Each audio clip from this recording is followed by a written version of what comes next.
Perkenalkan, saya Yohanes Apolion Bria, mahasiswa dari Politeknik Negeri Kupang, jurusan Akuntansi, Prodi Akuntansi Sektor Publik. Saya akan membawakan materi mengenai kinerja keuangan daerah. Yang pertama, pendahuluan.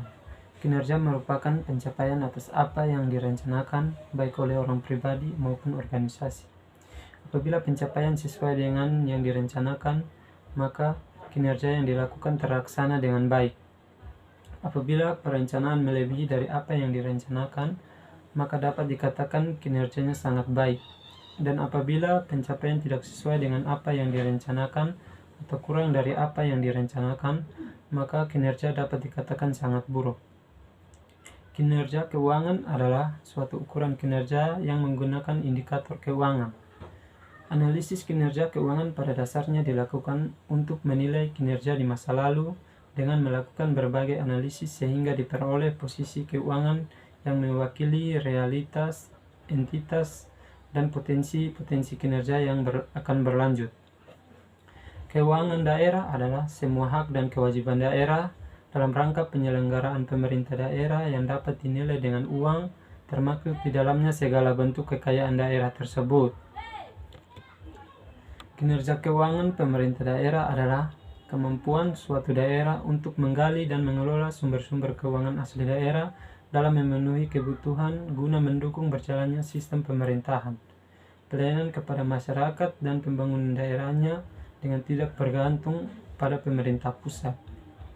Pengukuran kinerja keuangan pemerintah dilakukan untuk memenuhi 3 tujuan, yaitu memperbaiki kinerja pemerintah, membantu mengalokasikan sumber daya, serta pembuatan keputusan, dan mewujudkan pertanggungjawaban publik dan memperbaiki komunikasi kelembagaan. Yang kedua, tujuan dan manfaat pengukuran kinerja keuangan pemerintah daerah. Prestasi pelaksanaan program yang dapat diukur akan mendorong pencapaian prestasi tersebut. Pengukuran prestasi yang dilakukan secara berkelanjutan memberikan umpan balik untuk upaya perbaikan secara terus-menerus dan pencapaian tujuan di masa mendatang. Salah satu alat menganalisis kinerja pemerintah daerah dalam mengelola keuangan daerahnya adalah dengan melakukan analisis rasio keuangan terhadap APBD yang telah ditetapkan dan dilaksanakannya. Menurut Widodo Halim 2002, hasil analisis rasio keuangan ini bertujuan untuk yang pertama, menilai kemandirian keuangan daerah dalam membiayai penyelenggaraan otonomi daerah. Yang kedua, mengukur efektivitas dan efisiensi dalam merealisasikan pendapatan daerah. Yang ketiga, mengukur sejauh mana aktivitas pemerintah daerah dalam membelanjakan pendapatan daerahnya. Yang keempat, mengukur kontribusi masing-masing sumber pendapatan dalam pembentukan pendapatan daerah. Yang kelima, melihat pertumbuhan atau perkembangan dari perolehan pendapatan dan pengeluaran yang dilakukan selama periode tertentu. Yang ketiga, indikator kinerja keuangan daerah. Pada dasarnya terdapat dua hal yang dapat dijadikan sebagai indikator kinerja, yaitu kinerja anggaran dan anggaran kinerja.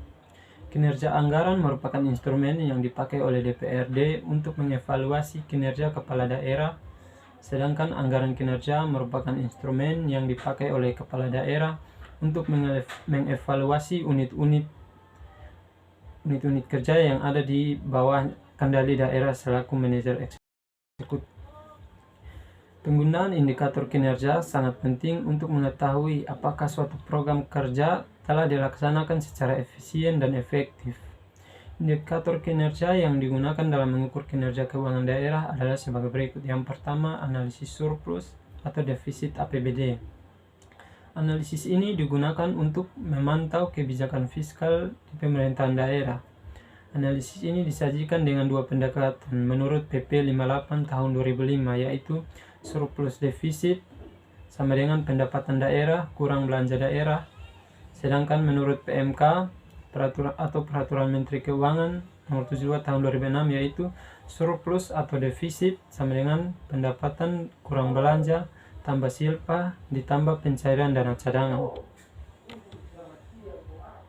Yang kedua, derajat desentralisasi fiskal atau DDF. DDF antara pemerintah pusat dan pemerintah daerah pada umumnya ditujukan oleh variabel-variabel seperti I. PAD terhadap total pendapatan daerah. I2.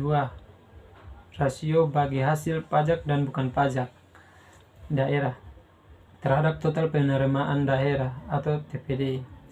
Ketiga, rasio sumbangan bantuan daerah atau SBD terhadap TPD. Yang ketiga, derajat otonomi fiskal atau DOF.